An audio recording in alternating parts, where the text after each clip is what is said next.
આજે અનિકેતભાઈ બધી અટક બોલી ગયા એનું કારણ છે એમ નહીં, અમે ચૂંટાયા પછી એક જ્ઞાતિના રહી શકીએ એવું શક્ય જ નથી.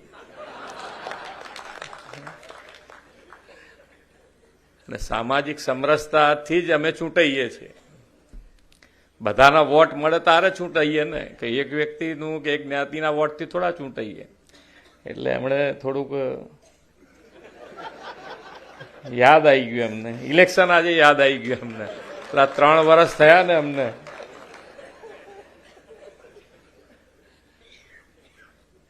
મને કીધું કે આમ મારી જોડે આવતા હોય તારે એકદમ શાંત સ્વભાવ છે, અને શાંત સ્વભાવ હોય ને એ કામ વધારે લઈ જઈ શકે.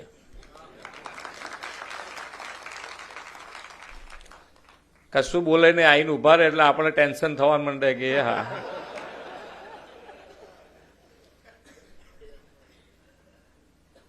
લોકપ્રતિનિધિ આવા જ હોવા જોઈએ ને, આપણું કામ તો એમને યાદ રહેવું જોઈએ ને એ અમને યાદ કરાયા કરે. એટલે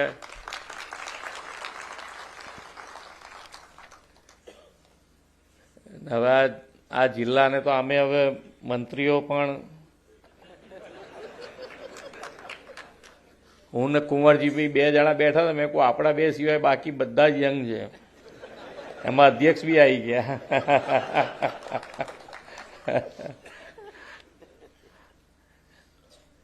અને લવિંગજીને તો બધા યુવાન જોયા જ હશે.